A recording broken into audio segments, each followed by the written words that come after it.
really appreciate the detailed discussions of the issues. And there is a lot of issues. But I think it's very important too that we have this dialogue, that focus on what are the specific issues at Fort Calhoun and what needs to be addressed. And the key areas that need to be addressed are the confirmatory action. I agree that we need to continue on to have this dialogue. Probably not the degree that we did today, but this was a good start. I think it's important to do it. But what's changed, the next step. But for each and every one of these issues, we are going to be doing an independent NRC inspection of the quality of the work. Are the actions that you're taking, are they effective? And will they prevent recurrence for each and every one of these items? So that we can really judge it, not just it's a great progress and appreciate it, help us understand it, but we're going to really judge it on the performance. So with that, thank you for your presentation. I appreciate everybody's patience. We covered a lot of issues, and I'd like to transition now to the question and answer period. Or would you like to have it? Yeah, I think we should transition in since it's almost 8 o'clock. Okay, just hold on to the questions 1 minute. Just want to set a few ground rules. Now it's time for public comment and question. Now, I'll be running around the room with the mic, and you guys can engage me and you can ask your questions. Or, as you can tell, this has been videotaped, camera shy, or just don't want to read out and ask your own question. I have cards here, and just you'll fill out the note card with your question or comment. I will read your comments and questions.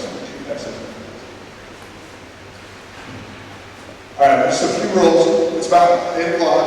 We're going to cut off the meeting about 9 o'clock. Thereabouts. We want to hear from everybody, so if you'll be concise with your questions. If you have more than one topic or question that you want to bring up, please allow everyone else to cycle through before you make your second question or comment. If we start to bog down where it's a back and forth between a panelist and one of the public, I'm going to cut it off and ask you if you can pick up the conversation after the meeting. And with that, the NRC will be available after the meeting for any further discussions. With that, we're going to go ahead and start with the comment period, and I'll go to the first member of the public. I want you to use the same format. If you'll identify yourself, any group you may be affiliated with, and which group you want to answer the question or address your comment, whether it be the Fort Calhoun Management Team or the Nuclear Regulatory Commission. So we'll go ahead and start. Hi, my name is Mike Lee. I live in Missouri Valley. I'd like to speak from the perspective of the citizens of Missouri Valley. We have a lot of challenges in Missouri Valley regarding floods. A lot of times nuclear plants, when they go out for relicensing, a study has to be done to say traffic flows and what's going to be safe in the event of an evacuation. When we had the flood of the Missouri River, we had one-lane roads out of Missouri Valley. It took us an hour and a half to get to Omaha, a lot of times. One-lane roads will be very congested. When you're thinking about starting up Fort Calhoun again, you need to consider that I-29 can be cut off. All of our egress out of Missouri Valley are single lane, sometimes dirt roads. We have a fairly large population in Missouri Valley. We don't have many buses, obviously. There's a small community and small school district. We would not have enough buses to take all our kids out of school. They have to shelter in place. We don't have a fallout shelter in Missouri Valley. We have an organization there that employs mentally challenged people. They would have a hard time if the nuclear plant had a problem at night. They wouldn't know what to do. We have about 200 people that work there. I think that when you consider Fort Calhoun, you can't not consider the danger that you're putting Missouri Valley into. Schools don't have enough buses for evacuation. The school does not have a fallout shelter. We have handicapped people. We have inadequate roads out in Missouri Valley. So I'd like to see a traffic study done to say, would it be safe in case of a flood for us to evacuate? I can tell you right now, it would not be safe. So restarting Fort Calhoun is putting our community in danger. So I feel we need a fallout shelter or something like that so that the kids will have a place to go. If, God forbid, I mean, you're doing everything you can, but you can't tell me it's 100% safe. We've seen that we found any deficiencies that we've lived with for over 20 years. That's too long. 20 years is too long for a community to have to absorb those risks. And frankly, I think that's enough. Thank you. Edward. First of all, thank you for your comments, particularly for the Missouri Valley area.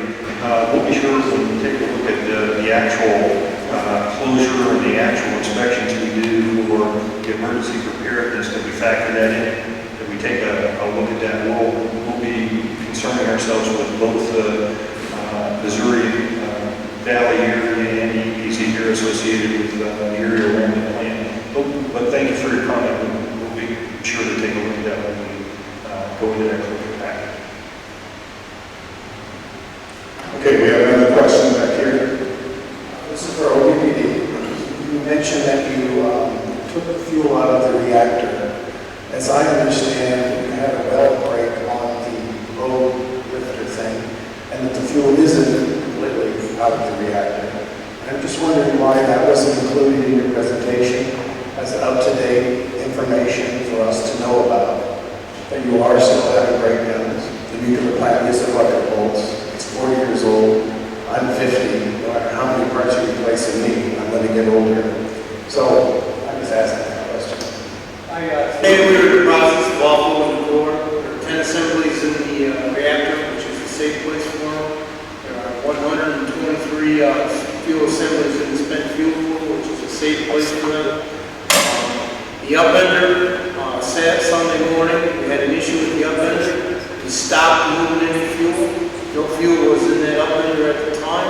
We put that fuel in safe condition back in the reactor core, and we're going to fix that upender prior to doing anything else. We got another cylinder, a redundant cylinder on that upender that potentially you could consider moving fuel with that, but we're not going to do that. We're just going to follow our basic principles. We consider safety, human performance, and we're going to fix our plant. We will not move any fuel until that upender is fixed. So why was it not included in your presentation today? I could have put it in there. I had no reason not to put it in there. Just covering certain items, sir. All right, we have another question. My name is David Corman from Omaha. This is for the NRC. At the last OPPD board meeting, it was stated that the reason that they went with Exelon is because the NRC strongly hinted that they should do that. They said you never came out and said it, but that you strongly hinted it. Is that a fair representation or characterization from your viewpoint? No, sir. That is not a fair characterization. The NRC did not hint at that in the organization. We were not involved in that. That was a business decision that OPPD made. We had no role in that at all. We will judge Fort Calhoun on its performance. Okay, if you would state name and any affiliation, and who you send the question to. This is for OPPD. Colleen Augustin. OPPD's decision to contract with Exelon to manage Fort Calhoun Station day-to-day does not guarantee that Fort Calhoun's performance will improve. In fact, in light of Exelon's very checkered operating history at different plants around the country, it really is likely to get worse. There is extensive documentation that Exelon Nuclear failed to disclose and attempt to cover up massive leaks of radioactive water from unsuspected and unmaintained pipes and valves at its nuclear power plants for years. Exelon's reactors at Braidwood in Illinois were two massive leaks of 3 million gallons each, spilling radioactive water into roadside dishes, private yards, private drinking water wells, cornfields, and horse response for years. While Exelon stayed silent, there were approximately 2 dozen spills over a decade at Braidwood alone. In 2006, the state of Illinois and the Will County Attorney jointly filed suit against Exelon and its subsidiaries for failure to report this series of leaks, which occurred as early as '96. One of the attorneys said Exelon and subsidiaries, quote, clearly placed the profit margin first with a callous disregard for the health, safety, and welfare of the local residents, unquote. Similar leaks have been found at Exelon's Dresden and Byron nuclear plants in Illinois, and Exelon ultimately agreed to pay $1.5 million to settle the lawsuit regarding leaks and cover-up at Braidwood. Now, Exelon's deficiencies are not limited to massive leakage. It experienced a near miss in 2010 at Braidwood. Exelon knew about several problems but did not correct them, including a poor design that led to repeated floods in building and safety equipment. Does this sound familiar? A poor design that allowed steam to rip metal siding off containment walls and also undersized electrical fuses for vital safety equipment. There are dozens, if not hundreds, of subsequent instances of serious deficiencies in how Exelon operates its nuclear reactors. As a ratepayer, I want to hear from an OPPD employee how much the proposed management contract with Exelon to run Fort Calhoun Station costs. And if it isn't fully negotiated yet, please tell me what your last offer was.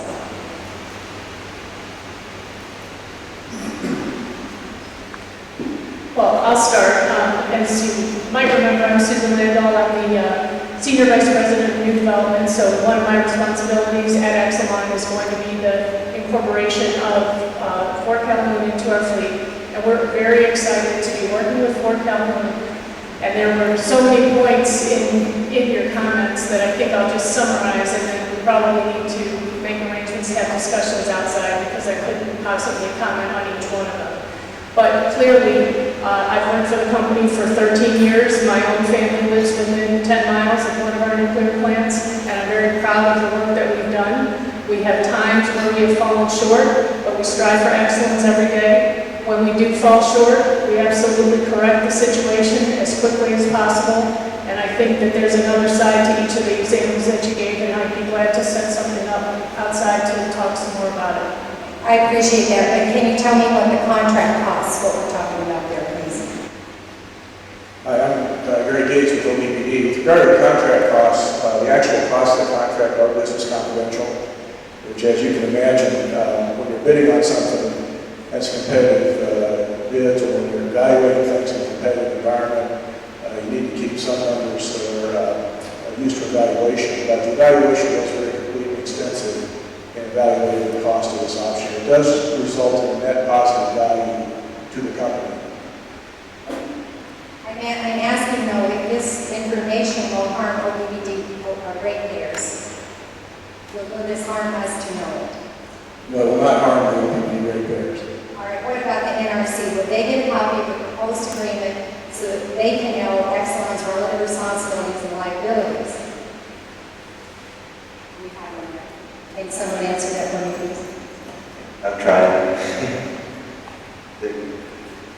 We are going to take a look at that agreement to make sure that there is, does this require a license from them or not? We'll take a look at that. This has been done before, so we have some experience in that area to look at that. I would just like to say that by refusing to provide that information to us, we are the Omaha Public Power District. It is a breach of duty by the OPPD. We were promised transparency, and as far as I'm concerned, it seems a very dangerous sign which does not go well for the public. Thank you. My name is Linda Lilligard, and according to a document OPPD submitted to NRC in May of this year, OPPD acknowledged that it has major deficiencies in identifying and resolving problems at Fort Calhoun. OPPD said that an analysis of the problem identification and resolution culture issues at Fort Calhoun concluded that, quote, flawed mental models, misguided beliefs, and misplaced values have driven, influenced, and permitted data and organizational behaviors or norms needed for effective and timely detection, evaluation, and correction of performance deficiencies. The Fort Calhoun Station organizational values regarding problem identification and resolution preclude a self-improving culture and learning environment. That's a strong word. This shocking omission by OPPD suggests to me that this utility is not capable of identifying and resolving problems at Fort Calhoun, a nuclear plant that's already running into problems. I'd like a direct answer from OPPD to this question. Is OPPD capable of operating Fort Calhoun safely without bringing in management from some outside company? Is it capable of doing it with bringing inside an outside company? Yes or no? Yes. Right, that's a simple answer. Right now, we have a blended team. We have a team, as Lou mentioned, with over 400 years of experience, 55 nuclear plants. We've got a blended team on the actual staff, line management. We've got a blended team in the recovery. We are learning. Most of the presentation that I covered on the corrective action program is that we are going to be a learning organization. We are not there yet. We are certainly moving that way. The improvement, as I showed on the graphs, is moving in the proper direction. We have work to do, and we understand that, and we will give the appropriate expertise in the areas we need it as required. Maybe just add a little bit on the demo. I don't have the document you're referring to, but it sounds a lot like some of the items that we were discussing tonight. And part of the analysis that we did with outside expertise was to look at our corrective action program. And as we've been discussing with the NRC and with the public, that is just a cornerstone, a foundation for us and for every employee to be able to raise concerns, and then incumbent on the management team to be able to prioritize and address those concerns. So the document that you're reading from sounds an awful lot like the analysis work that we did, and then ultimately submitted to the NRC saying, this is what we believe the problems are, and this is how we're going to go attack them. So some of the actions that Mr. Prospero described are things that have transpired, and there were some actions beforehand, but certainly things that have transpired since that May submittal. And also recognizing that the corrective action program is a line item right there in the restart checklist, and that we will get the independence, from the regulator that says, are we there? One of my concerns is that we're dealing with a nuclear plant, which is kind of scary for me. And most of what you say is it's in the process. It's in the process. How do you measure things like bright seeing or whatever it was, enhanced bright picture, and that sounds difficult to measure to know when you're there. One of the reasons I covered the safety and human performance slides that I do, that is not something, that is an industry standard. It's an accepted standard. It's a way for me to understand if the corrective action program in those aspects there is working. Does that mean it's fixed? No. However, that is a good indicator that the site organization's behaviors are changing. We change the behaviors in safety first, human performance second, and then we fix our plan. We have work to do, we know that, but I assure you we will continue forward. I'm Lynn Moore. Based on the latest available evidence, it seems clear that the 0350 panel still is failing in its responsibility to develop and maintain a restart checklist regarding Fort Calhoun Station that complies with either the spirit or the letter of NRC Inspection Manual Chapter 0350. At the January public meeting, NRC Region 4 Administrator Ellen Collins said that the restart checklist is key and that citizens should be watching that carefully. Specifically, Mr. Collins said, quote, "Audience, that's the one thing you should pay attention to.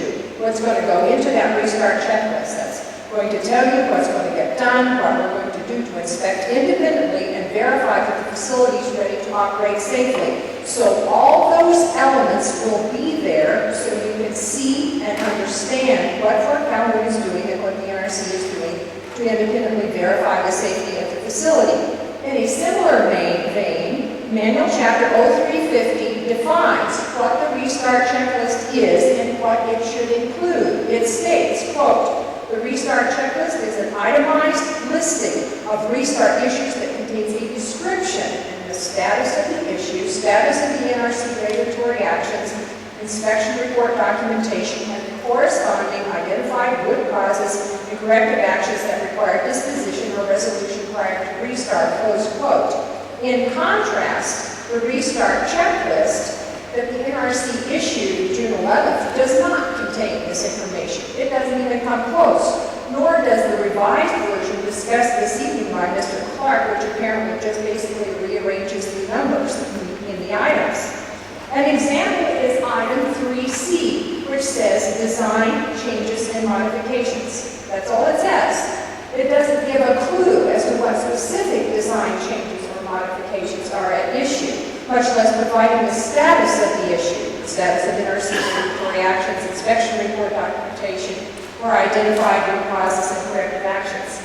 The June 11 restart checklist, or the version shown this evening, doesn't provide any of that required information. It's also important to recognize that Manual Chapter 0350 doesn't say that it's acceptable for the restart checklist to simply refer to a confirmatory action letter and call that good enough. Rather, the checklist itself is supposed to be an itemized listing that contains all the features I cited earlier. This restart checklist, which is the only one found on either the NRC special website or in Adams, is obviously not the checklist that Administrator Collins promised and advised the public to pay special attention to. It does not provide all the elements he promised of what will get done and what the NRC will inspect so the public can see and understand. It doesn't provide any specifics, understandable or not. It's also important to keep in mind it's what matters to the NRC as to how they identify what should be done, not some list that OPPD comes up with. It's the NRC who's supposed to be deciding what goes on that checklist, not OPPD. Like, for example, Mr. Clark said this evening, the NRC has been monitoring licensee actions in progress. What actions? Where are the specifics? This checklist doesn't provide any specifics that you can track and monitor. It's now 9 months after the 0350 panel was designated and received its charter, which included the explicit directive that the panel is supposed to develop a restart checklist. This is the 4th public meeting now since then at which OPPD has told the public it's making good progress along the path to restart, but it's difficult to conceive how OPPD or the public can know what the issues are that need to be resolved and what specifically needs to be done when the restart checklist is so utterly vague and ambiguous.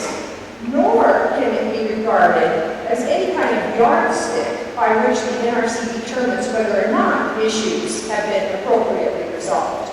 It makes one wonder what kind of actual progress OPPD is making when, according to panel member Jeff Clark at the July meeting, there are no specifics yet. When the deficiencies in the restart checklist were raised at the July public meeting by 2 individuals, 0350 panel chairperson John Levinsky stated incredibly that he thinks the restart checklist issued June 11 complies with the guidelines in Manual Chapter 0350.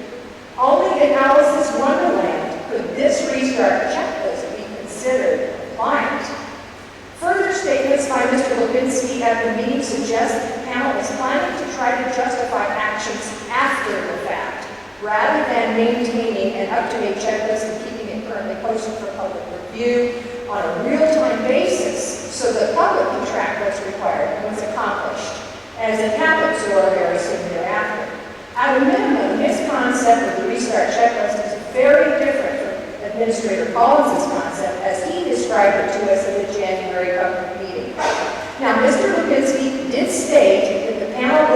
continually updating the checklist. And Mr. Clark stated that this update, which would show what specifically is expected and what specifically is done, would be made available on the special website and would use language understandable to laypersons. However, as of today, nothing has changed. Almost 2 months after the July public meeting, no update to the checklist has been posted on either the special website or in Adams.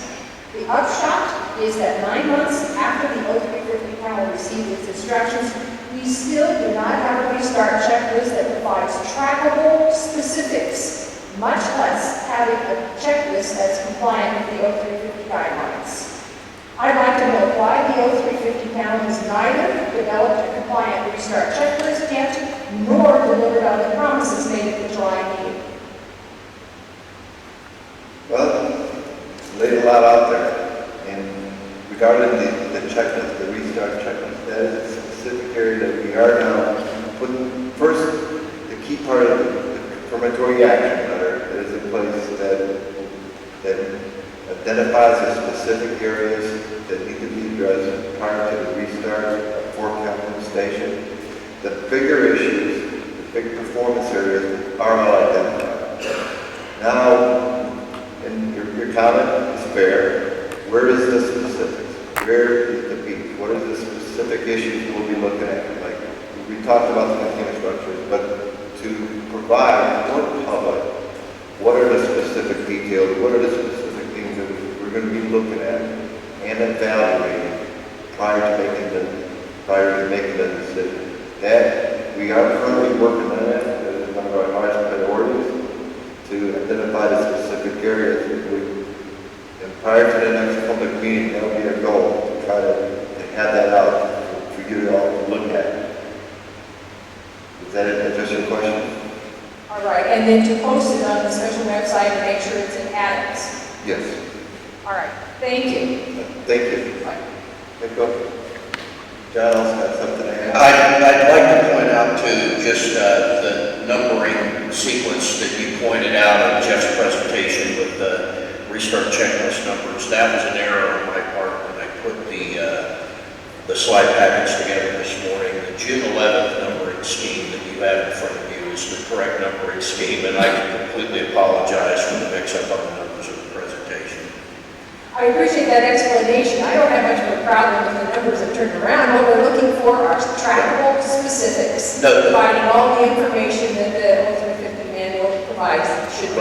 Understood. I just want to make sure that I didn't get you confused about the numbers, so that when you do get finally the details, that's what it is. So, thank you. My name is Deshaun Cunningham. I'm with Calhoun. I have a two-part question that I've directed to Mr. Prisvero and Cordo-Passy, if I'm saying that right. According to the OPPD.com frequently asked questions section, it says on the website that, quote, Excelon is serving as the single point of responsibility for recovery efforts, end quote.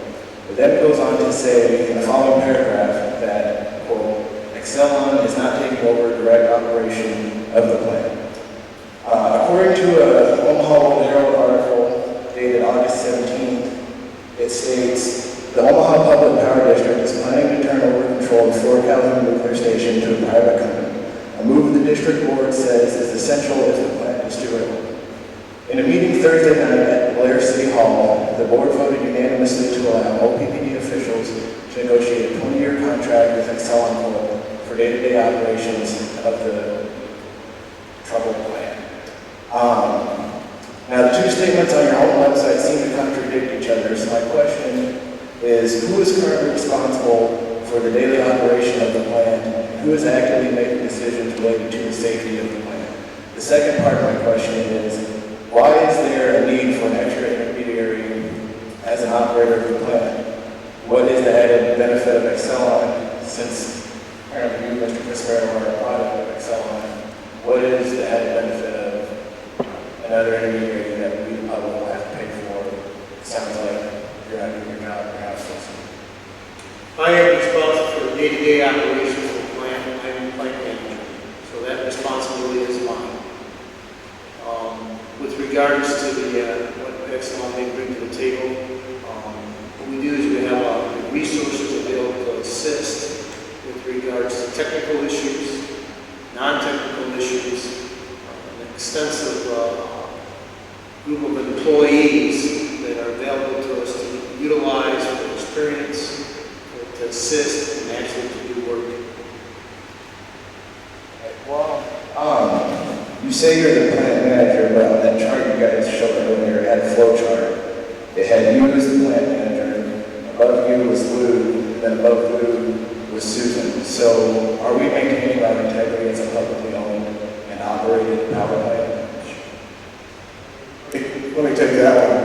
I'm glad you asked that, because I want to make sure this is really clear.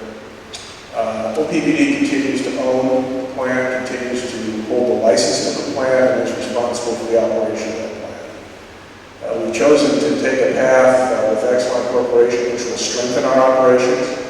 You asked about the advantages. Advantages, and I covered them in my opening remarks, but to clarify, we're a single unit, and that makes it harder. Not that we can't, and we have in the past, we've operated the plant in excellent fashion, but it's harder to do with all of today's environment, not being environmental, but regulations and issues that we face. So what we wanted to find is a way to develop bench strength, develop technical depth, and develop expertise that would benefit a single unit, vital part of the fleet, and yet maintain our ownership as a public power district of that. Our board of directors continues to be responsible for that plant. The management team reports to them, and ultimately the authority rides with our board. But we own the plant, we maintain the license, it's an Omaha Public Power District plant. The day-to-day operations we have chosen to have Exelon help us with because of their background, because of the success they have had, and it will not add to our cost, but rather at the end of the day, save costs for us to do that as a single unit. Part of your solution was to essentially privatize a division of OPPD, yes? Pardon? Part of your solution was essentially to privatize a division of OPPD? No, we have not privatized any part of OPPD at all.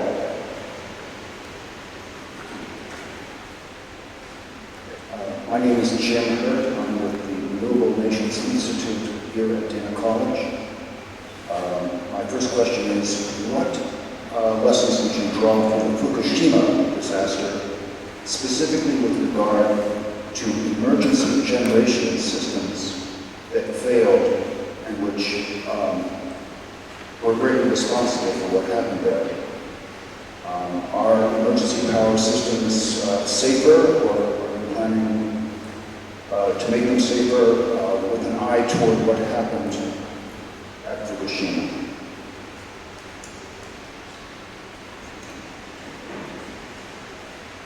Excellent question. You probably have talked at previous public meetings how we've stayed engaged with the various task forces that are looking at the initiatives to obviously improve safety as a result of a very significant event over at Fukushima. With respect to redundant power supplies, a number of things we had already had in place for what we call beyond design basis events, and that goes back to even some security issues and some lessons learned coming out of post 9/11 and some of the initiatives that the industry put in place. So some of the initial things we did is go verify with rigor that those actions are still in place, the procedures are still in place, the training is still in place, and I believe independently verified by the Nuclear Regulatory Commission. With that said, we continue to look at what are the, let's say, extra items that we can put in place from a redundancy standpoint, especially with everything from redundant AC power, which Mr. Prospero showed you some initiatives that we're taking to improve the reliability of our diesel generators, but it's also diverse power sources, both AC power sources, which would be a combination of portable generators, which we do have in place right now, as well as diverse sources to produce, or provide DC power sources, which are batteries. And those are the initiatives that are under study right now. And in a lot of work, right now with the Fort Calhoun staff is staying engaged with the industry, with the various groups that are driving these issues. But we will get the added benefit now of direct linkage with the Exelon fleet that will provide, I'll say, an added benefit, an added check and balance, and added even efficiency for implementing modifications now that might happen at the other plants that we can also include Fort Calhoun. Thank you. It's all that part of the checklist? Is it in the checklist? Can we see that and itemize those points that you just made? Don't you want me to take that piece as far as how it relates to the checklist, or? I missed the question. The points that you just made, are they all itemized in the planning checklist that has to be reviewed before the plant is allowed to start up? But this is specific to the The Fukushima. points that you just made, the points that you just made concerning emergency power backup generation systems, are those improvements that you itemized, are they in the checklist? Okay. What he was talking about, the improvements that were specific actions regarding, the post-Fukushima. And what we did is there was actually extra evaluation done to make sure that we had redundant power was in place. And we do have inspections in place to verify periodically that everything will work. And after Fukushima, that was done. And then regarding the specific, like emergency power sources, DC or emergency diesel generators, that will be specifically included because before a plant can change modes, technical specifications would not allow them to increase power or start up until the emergency sources are available. And the answer is yes? Yes. Okay. Thank you. One last question. Has any new physical barrier been built or been planned that would surround the station and prevent floodwaters from reaching it in the future? Not from our knowledge, no. Thank you. Okay, I do want to put in a plug. I haven't swept the room for cards, but I do have some note cards back on the table if anyone would like to answer questions with note cards. Linda Ryan. It's troubling to me that for more than 2 years, Fort Calhoun nuclear plant has been in violation of NRC requirements regarding its ability to withstand external flooding. My concern increased when I learned about 2 conflicting assessments regarding Fort Calhoun's capability to withstand flooding. At the April public meeting, John Herman, OPPD Engineering Division Manager, told us that Fort Calhoun's design basis provides for being able to withstand a break of the Oahe Dam, just one of 6 dams upstream from Fort Calhoun on the Missouri River. In contrast, NRC Senior Reactor Analyst David Lovelace concluded in July 2011 that Fort Calhoun would not be able to withstand failure of the Oahe Dam. In fact, Mr. Lovelace's technical analysis concluded that an Oahe Dam rupture could be as high as 1,060 feet mean sea level. That's 1060. Flooding all major plant equipment, including the main control room, and likely requiring complete abandonment of the site for weeks. An NRC representative told us at the public meeting in July this year that despite Mr. Lovelace's analysis, the O350 panel would not require that OPPD's flooding hazard reevaluation be completed prior to restart.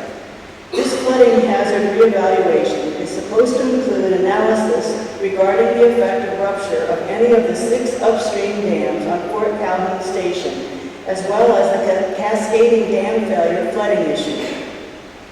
These are features that a special NRC panel concluded should be considered in light of Mr. Lovelace's analysis. Yet, astoundingly, Mr. Levinsky, the O350 panel vice chair, stated at the July public meeting that OPPD would not be required to complete this important flooding hazard reevaluation prior to restart. I'd like to know whether the entire O350 panel has decided as a body that it will not require OPPD to submit its flooding hazard reevaluation prior to restart.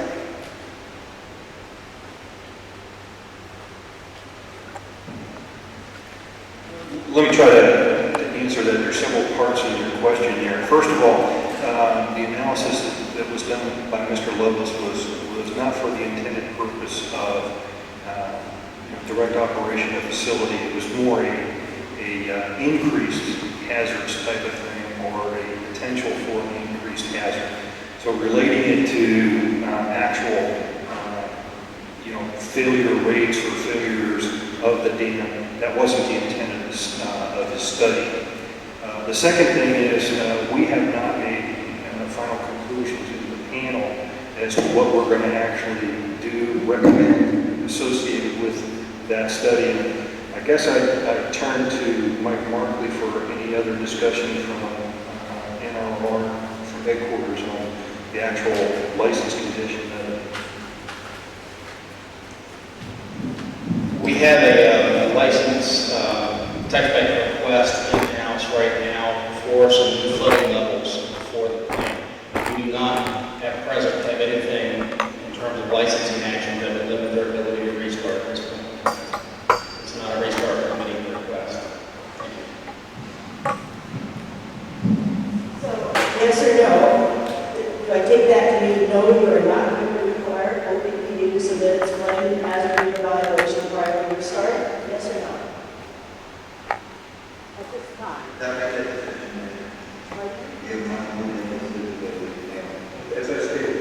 As a panel, made a conclusion as to what to do with it.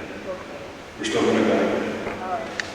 Well, I guess I kind of expected that kind of response, because for you not to do that seems to be completely irresponsible, especially in light that tonight every other word out of your mouth has been safety.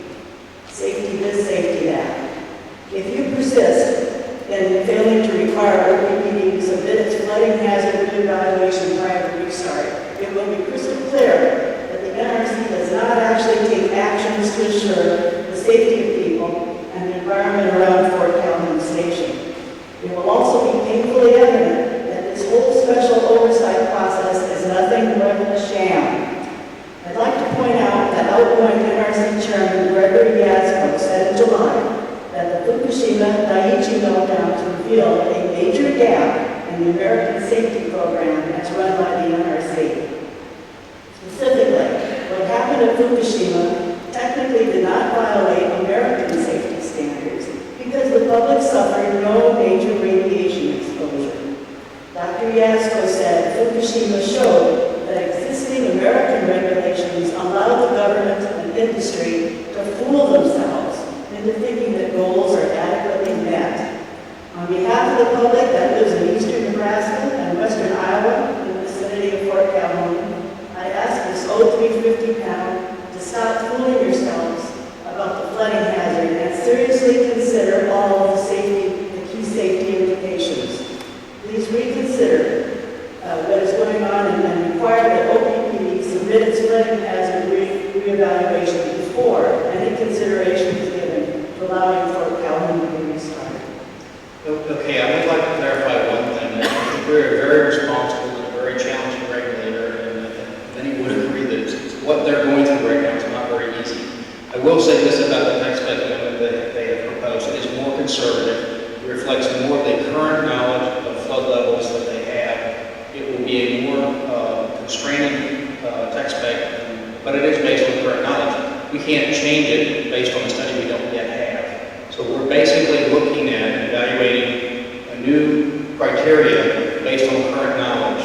So we will review the new information when it's available.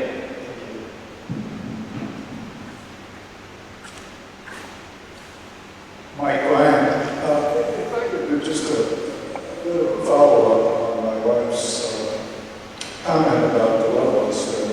Mr. Clark, I think you said that that wasn't the intent. So that, I don't know what all that concerned about intent. What I'm concerned about was the guy, all right, you disagree with his findings that if Hawaii broke and released its water, probably causing a cascading dam failure downstream, that what he describes would happen at Fort Calhoun wouldn't happen. Do you think he's right? I'm not disputing Mr. Lovelace's analysis at all. I'm purely stating that more of his analysis was on the if than on the consequences. And we want to more clearly understand what those consequences are going to be, and understand that if, clearly stating that an upstream dam fails or any of the upstream dam fails, you have to take into account what would be the failure mechanism, what would cause it to fail, and that was absent from his analysis. I don't think we have to look any further back than last summer. It's obvious what could cause it to fail. Flooding, like we had last summer, or worse. That may not be the only cause, but that's the first one that pops in mind. Anyway, I want to address something else in my prepared discourse here. Fort Calhoun Station has been shut down now for about a year and a half to bring safety levels to the minimum required for safe operation. According to a statement in July by recent NRC Chairman Gregory Gasco, the NRC is conducting heightened oversight because of Fort Calhoun's continued poor performance. He didn't say in July that things are improving. He said that Fort Calhoun performance continues to be poor. In light of this, I'd like to receive some specific answers from OPPD in response to several questions. I'm looking for concise answers. First, how much has OPPD spent to date on restart and recovery costs at Fort Calhoun? This includes costs associated with shutdown, analysis, repairs, and pulling in outsiders from the nuclear industry. Somebody from OPPD answer that question.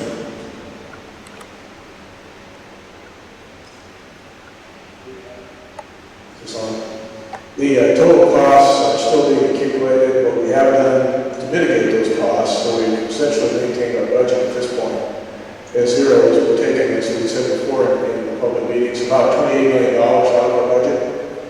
And we've also covered, we have insurance that covers part of the issues, as well as across the several purchases that we made earlier last year in the event that we need them. So we focused on minimizing the impact on ratepayers and keeping our budgets constant as we've gone through it. We'll roll up all those numbers at the end of the year as we get ready for the budget process. You don't kind of keep a running tally of how much you're spending?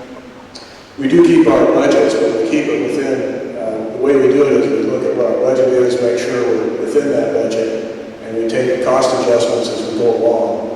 We don't have with me an individual roll-up, but we have numbers available. We don't have those, but we do. Our main focus is to make sure our ratepayers and the rates that we're affecting, we're neutralized by cost implementation. Also, how much has OPPD spent to date on alternative sources of electricity to make up for Fort Calhoun shutdown? And was OPPD selling electricity to other utilities at the same time it was buying?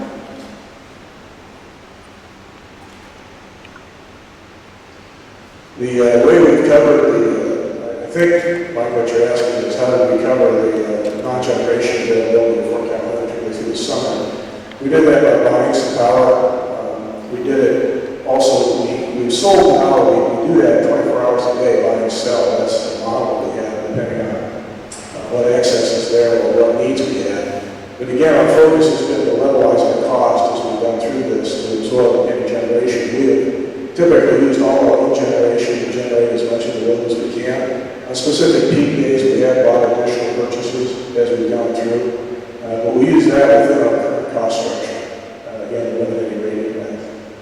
So on those peak days, when you're buying power, are you also selling it? I would say that in general rule, if we're buying power, we wouldn't be selling it. We do have some predetermined purchases that we are sales that are long-term sales that we commit to and we make those, but those would be a small percentage of what our total generation would be on peak day, like on July day the night before. So you're saying yes, you are selling it, even though it may be a small amount? If on a given day, I don't know any specifics, Mike, and I don't know if we may have sold some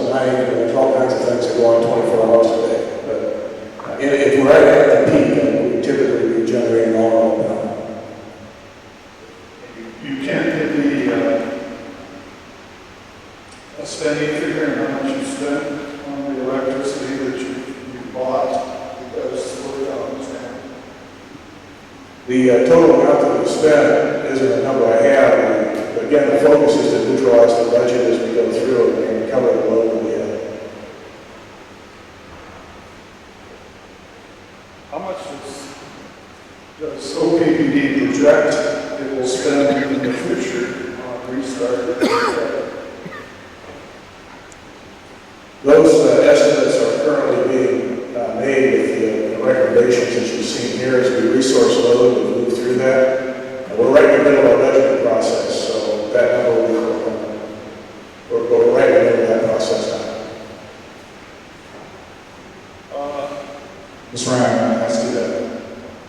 Have any further questions after some other folks have a chance? I'd just like to comment, the OPD took 2 hours with their presentation.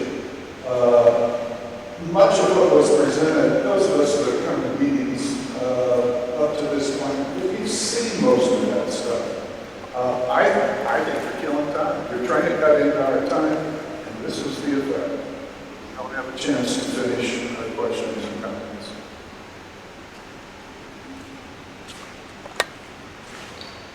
I'm Wally Taylor with the Iowa Chamber of Sierra Club. I'd like to respond to Mr. Gates' comments earlier this evening about how great nuclear power is and about how OPPD is looking for fuel diversity. First of all, nuclear power is not safe, it's not cheap, it's not renewable, it's not clean. Starting with the mining of uranium. Uranium is not a renewable resource. Mining of uranium displaces and devastates Native American communities in the West and low-income communities. Mr. Gates, of all people, should know about the safety issues of nuclear power after the past year and a half of experience at Fort Calhoun. And Exelon has had significant releases of radioactive tritium from several of their plants that they operate. So the safety issues of nuclear power are well known. In fact, that's why the NRC has this vast bureaucracy to ensure or attempt to ensure nuclear safety. Finally, we have the problem of radioactive waste, spent fuel. That's the real problem. We have no solution in sight for what to do with that radioactive waste. It's stored on site in each plant right now, but there's no permanent repository anywhere in the future. In fact, the federal court recently told the NRC they could not assume that there would ever be a permanent repository for nuclear waste. And the Department of Energy appointed a blue ribbon commission to look at the issue of radioactive waste, spent fuel, and they couldn't come up with a really good conclusion or solution. So we still have waste stored on site. But the one thing the Blue Ribbon Commission did say conclusively was there's a problem with storing it on site for much longer than we already have. And it seems to me that the first, quickest, and easiest way to start solving the nuclear waste problem is don't make any more. To use a medical analogy, first stop the bleeding. Shut down Fort Calhoun. Don't start it up again. Don't make any more nuclear waste. Regarding the fuel diversity, Nebraska is fourth in the country in the amount of wind resources you have available. If you look at a map of the United States, there's a vertical area down the middle of the country, from the Dakotas, down through Nebraska, Kansas, into the Texas Panhandle, that has great, significant amounts of wind resources that could power the entire country if we just used it. But Nebraska has done very, very little. in tapping that renewable resource.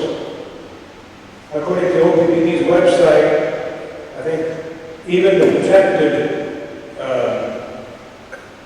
availability at OPPD of wind power is less than 4% of OPPD's energy output. And that's all by purchase power from a few wind generators that there are in Nebraska. In Iowa, we're heading to over 20% of our energy produced by wind. Nebraska can do even better than that. You need to get into the 21st century. And you wouldn't need Fort Calhoun, you wouldn't need your coal plants. So, I know the NRC is in the nuclear power business, but OPPD is not. OPPD is in the business of serving its members, its customers, and providing a safe, efficient, inexpensive source of power, plus a source of power that will be good for jobs, for economic vitality, and good for the environment. Okay, we are at about the 9 o'clock time, and I would like to give deference to some folks that haven't had an opportunity. You all who come up around with, if you would be brief and succinct, and we'll try and handle these last few questions and comments. My name is Mike Robinson. I'm the Sheriff of Washington County. I can tell you that in my interaction with the Fort Calhoun staff and the personnel and employees, the number one concern has been and will continue to be safety. I have no issues living in Fort Calhoun. I raised my family, I raised my children and my grandchildren. Now live in Fort Calhoun, close to the plant site that they so worried about. I know they've had issues. I know they've had some troubles, but I know they're on the right track, and I fully support them and fully support the changes they've made. And I know that before we know it, that plant will be up and running and be, once again, as it was in the past, one of the safest plants in the United States. Thank you. Good evening. My name is Vince Robinson, and I am the mayor of Fort Calhoun, and I would like to also say that I was impressed with the presentation put on by OPPD today. I think it showed that they identified that there were some issues there. They're addressing those issues, and they are going to fix those issues. And I look forward to that plant being up and running again. And as far as the wind turbines and your wind energy, keep the turbines out of my state because they're ugly. Thank you. My name is Katrin Zeichel. I'm with the media. I write for the Reader. Mr. Gates, Gary Gates, sir. Jeff, your public information officer had said that I could get a tour of the plant. I and other members of the media at some point. So now that Exelon is running the plant, will media be able to be brought into the plant? You bet. We own, we operate. We've asked Exelon's help in managing it. We are still the ones that commit what happens with the facility. So we will, matter of fact, I was just talking to our communications division manager about that opportunity for the media to tour the plant. And then I have a second question for the NRC. I really wanted to read that safety culture survey, and Maura Uselting in Texas told me that you guys will be writing a summary of it and putting it up on the website. I don't think that's been done yet. There's no summary of that survey yet. We haven't actually done the review and inspection of it. What we've done is we've actually taken a look at the product. First, what we do is we see if it satisfies some things like independence, covers all the aspects that we wanted to. Headquarters began the process of formulating the actual inspection plan. They plan to come out to the plant in the October, early November timeframe, and then we make some conclusions and draw up that survey. Yeah, I just had a follow-up too, because the survey is just a little bit moot now that Exelon is running the plant. Will you have another survey so that employees can anonymously give their true opinions about whether or not things have changed and improved? We have been in discussion with the plant management about that particular topic. I think that the aspects of the culture, to see what was initially felt by the station personnel are important, but I think it's also important that we go back and check and see if there was change. Okay, thank you. Hello, my name is Charles Ostick. I'm from Green Party, United States. I have a question. In your for OPPD Flash magazine, it's on the table over here, touting nuclear power. It says it's about radiation monitors and effluent release points, but it says the limits for these radiation monitors are set at a fraction of the annual release limits established by the NRC. I'm wondering what fraction, how much lower is this threshold of triggering approximately? I don't have the number offhand, we're going to have to get back to the world to release some of those numbers. And a related question is for determining susceptibility for emissions from nuclear emissions and so forth. The EPA has a standard reference man. It's approximately 20, 30 years old, 5.5 feet, 135 pounds or something like that. But it has been in the news over the past few years or something that this reference model for a person that has been retired because it doesn't take into account smaller stature for women and children. I'm wondering, is this the reference model used for emissions for this plant and does the NRC still use this reference model, or do they have some other reference that they use?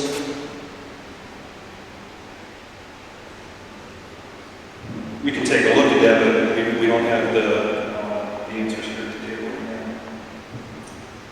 Okay, because I'm just wondering whether this still falls within the design basis license for Fort Calhoun, because there have been studies in Europe over this past year that show that children within 5 kilometers of all nuclear power stations have a 2.2 higher degree of susceptibility for leukemia and cancers, and a similar study was done in Germany. Another study replicating the same results was in the University of Maryland Medical College. So, since children have these higher susceptibilities to leukemia and cancer, I'm really wondering about the reference basis for the emissions for nuclear plants are, and whether Fort Calhoun still falls within its design basis license for emissions. Yeah, I'd be happy to talk to you after the meeting to fully understand what your question is.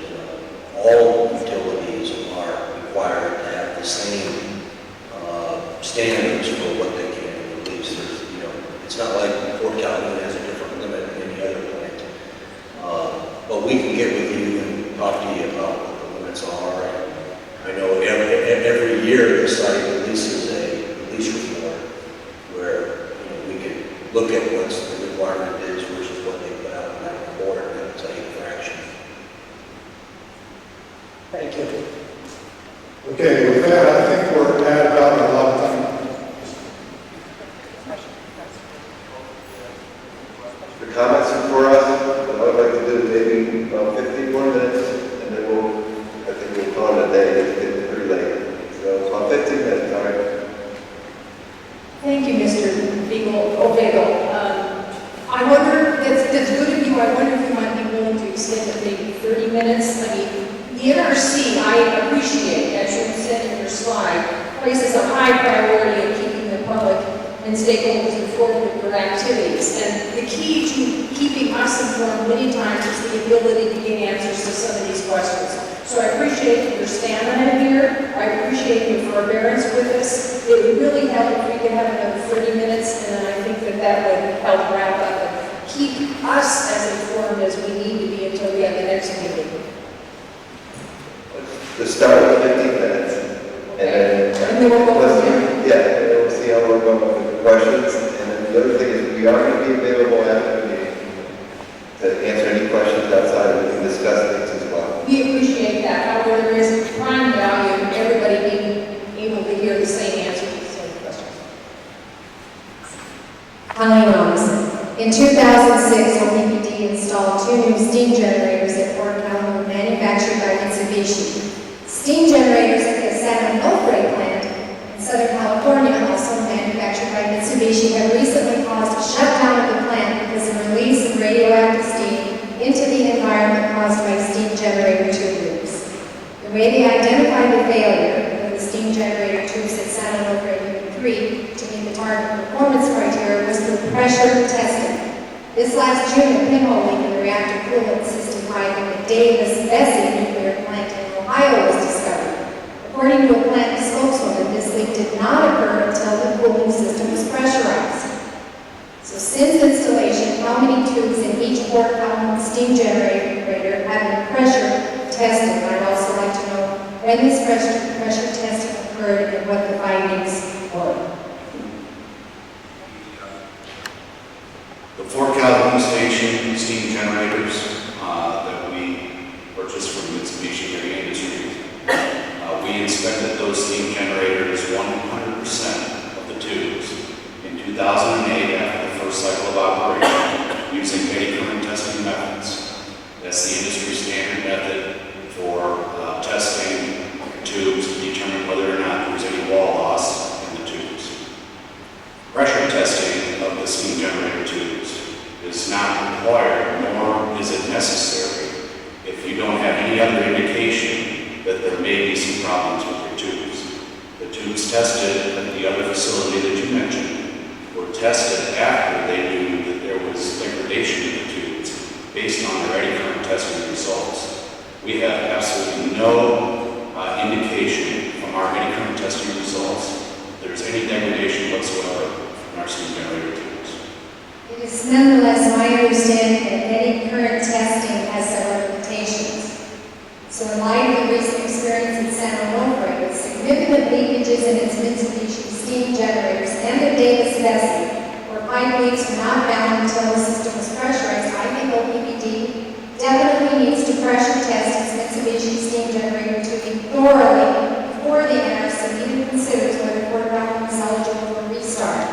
Pressure testing is one of the many steps that OPPD needs to take to convince the public that Fort Calhoun can be operated safely.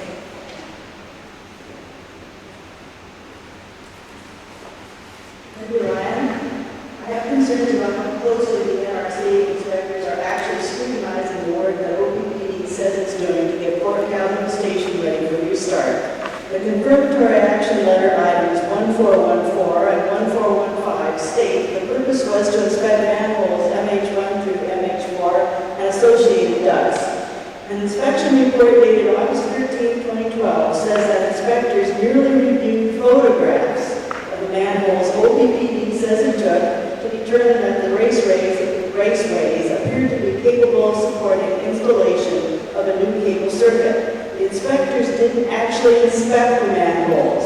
Rather, they just looked at the photographs that OPPD said it took and then concluded that these two items on the confirmatory action letter had been completed. By contrast, for other items on the confirmatory action letter, the inspection report states that the inspectors performed independent walkdowns to verify repairs or other information. Furthermore, at the July public meeting, NRC Senior On-Site Inspector John Kirkland explicitly stated that it will be key for the inspectors to physically get inside the manholes so that they can inspect all the issues at the manholes and say that everything has been accounted for prior to restart. I'd like to know why the inspectors didn't bother to perform on-site inspections regarding all aspects of the manholes, especially in light of Mr. Kirkland's assurances at that last meeting and in light of OPPD's long-standing violations regarding manholes at Fort Calhoun. This includes OPPD's deliberate failure for 6 years to take needed action to solve the persistent problem of water intrusion into manholes that contain electrical cables.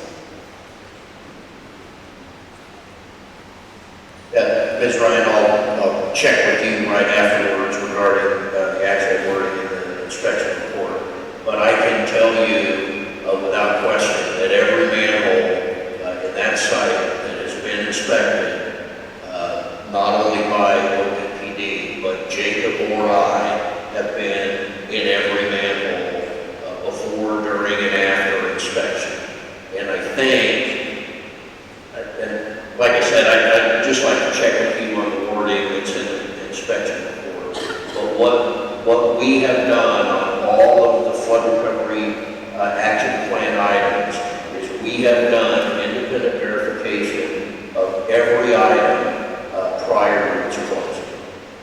And part of the closure of that item is to review all the documentation that we get from the licensee, which includes pictures. So I do want you to rest assured that every manhole has been personally inspected by the engineer. So I'm just wondering, did you take pictures of you inspecting the manholes? I specifically been in manholes 5 and 31. I have safety related cable.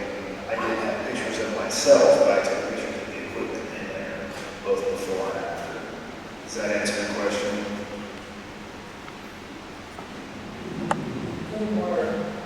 Fort Calhoun Station was more than 530. This evening we were told it was 614. Primary containment electrical penetrations that may not require an adequate seal during worst-case design basis accident conditions as required. These 614 penetrations were first reported by OPPD May 1st, 2012, and have existed since the plant was built. Fort Calhoun began operation in 1973. This means these penetrations have remained undiscovered and unaddressed for at least 39 years. OPPD reported that during operating mode under conditions of high radiation and high temperature, the electrical penetration seals, which are Teflon, could degrade during the design basis accident. After its initial report, OPPD reported that under accident testing, the Teflon seals did fail, and water was noted leaking from these penetrations. It also noted that when the Teflon seals fail following a loss of fluid accident, the highly radioactive material will come into direct contact with our seals and potentially affect them. An update from OPPD reported that penetrations are also associated with the containment sump recirculation isolation valves and the personnel airlock. It's amazing that the deficiencies in the electrical penetration configuration at Fort Calhoun Station have been invisible to the workers for almost 4 decades. How did so many OPPD employees miss this problem so many times over so many years? Now, during this extended outage, it seems OPPD workers have miraculously had the scales fall from their eyes as they try to pony up enough mea culpas to convince the NRC that there's been enough of a turnaround that the reactor can be safely restarted.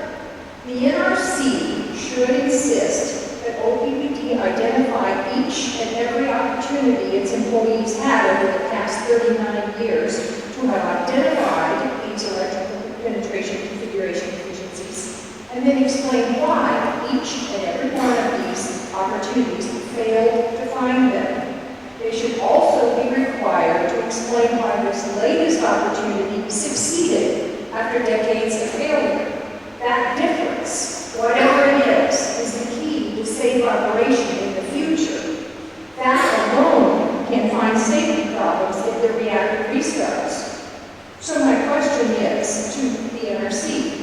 I would like to know whether you will require OPPD to provide the detailed information and explanations regarding each opportunity its workers missed over the past 39 years to identify these electrical penetration configuration deficiencies. The summary explanation provided this evening by Mr. Prospero clearly does not indicate the detailed analysis regarding each opportunity missed by OPPD through the years. Thank you for the question. Yes, we have already engaged the licensee on those and similar questions. We'd like to know not only how the condition existed, but how previous evaluations, and I'll touch base not just on this issue, but a number of things that the licensee discussed tonight, such as the containment internal structures. We want to know how that actually occurred. What we've determined thus far through our inspections is that some evaluations, sometimes, a couple decades ago, were done improperly, and therefore were accepted by the station, and that could perpetuate for some time. So we're not only interested in how they fix that specific thing, such as in electrical penetrations, but how they would change the culture, how they would change the processes, such that that acceptance would not go forward. Okay, thank you. So you're going to require them to go all the way back? Yes. Thank you.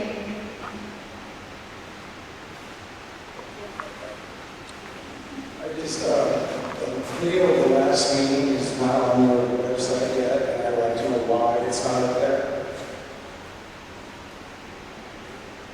I can address that.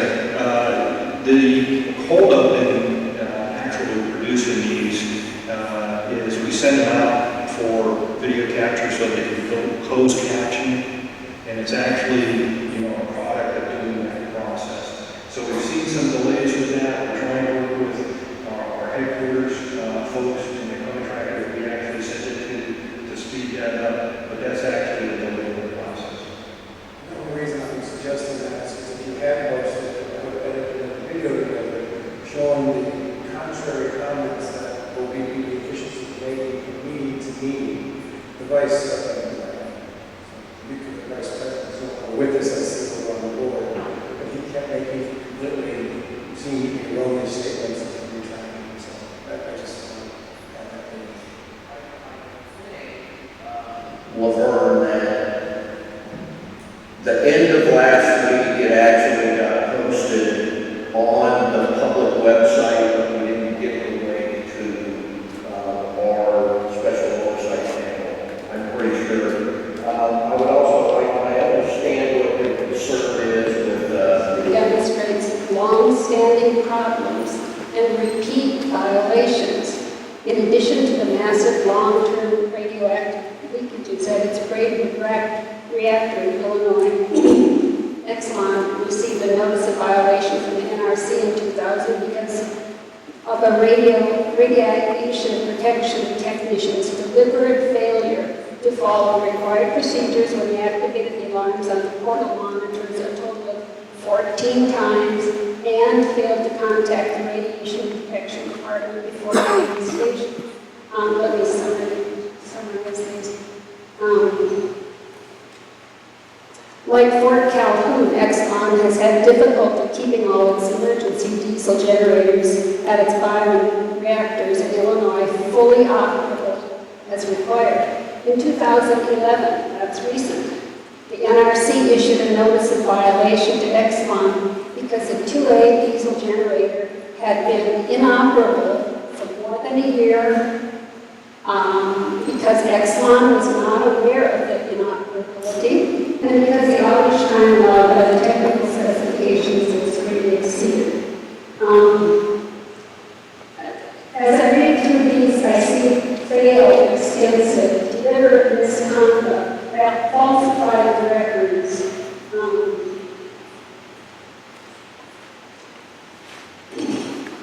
In March of this year, Exelon's Limerick generating station in Pennsylvania had spilled 15,000 gallons of water laced with radioactive tritium. This was the second radioactive spill in 4 years. NRC inspectors concluded that despite the previous spill in 2008, Exelon had taken no measures to detect future spills from the same location. In 1997, NRC fined Exelon $80,000 for falsification of reactor enclosure cooling water sample and fire protection surveillance documentation. With respect to Exelon's LaSalle reactor in Illinois, in 2005, the NRC imposed a civil penalty of $60,000 on Exelon for willful violation of radiation protection procedures by foregone contract employees. Last week, in 1997, the NRC fined Exelon $650,000 for a violation related to the licensees injecting foam materials into the service water system at LaSalle with thereby clogging it. These are just a few of hundreds of problems. One would hope that an operator with the breadth and depth of experience that Exelon has would learn its lessons and be operating at a higher level. Here's the question for the NRC. I want to know if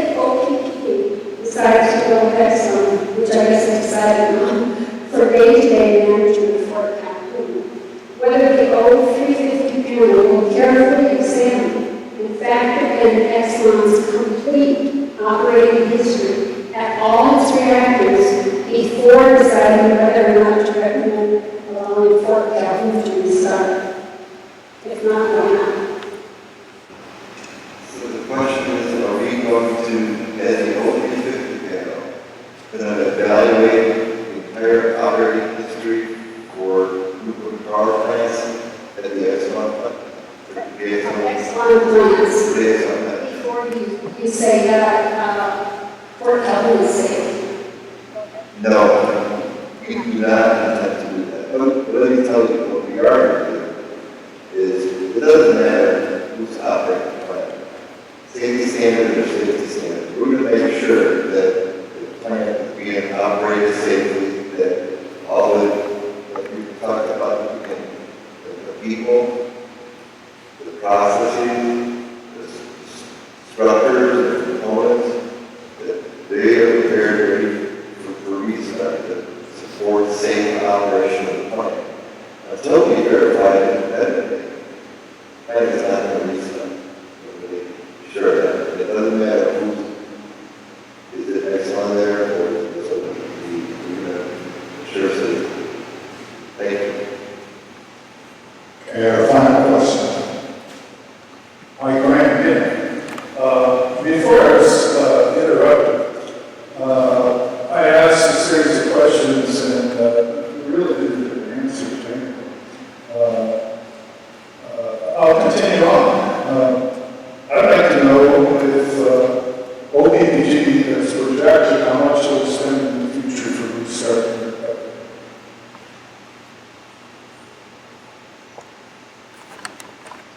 That was the last question I think to ask. We're in the process of projecting that right now for our future budgets. And how much does OPPD project it will spend in the future on alternative sources of electricity that you've been buying so far? How much will you spend in the future? Is this for alternative in the sense of wind and renewables or backup power? Yeah, backup power. What you've been buying to supplement Fort Calhoun being offline or take the place of Fort Calhoun? Right now, because it is the fall, city temperatures are down, and I have to supplement our generation at this point, so we're using internal generation sources. So you don't think in the future you'll have to spend anything more? Not knowing when Fort Calhoun is going to be back up. You know, I realize your chance less in the following winter, but Fort Calhoun is still shut down. And you know, the last time I did that, last summer, you project that far ahead? No, we're really on projection goes right now. This is our normal budget projection now for those.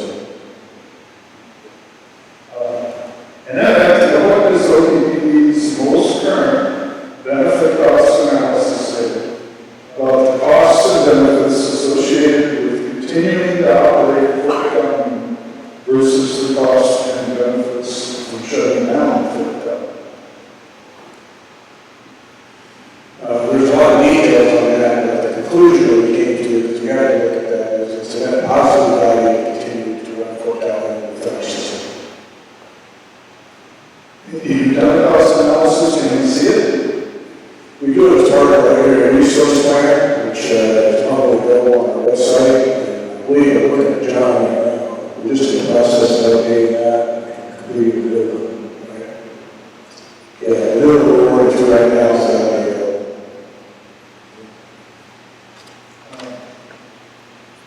You know,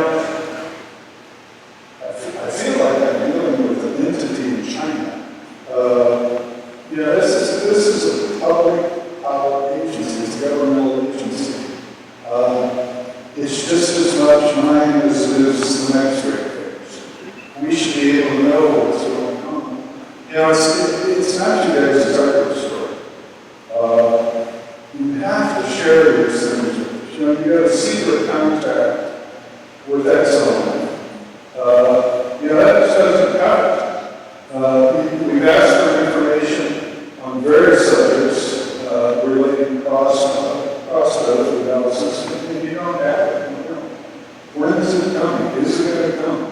I mean, it's really disappointing as a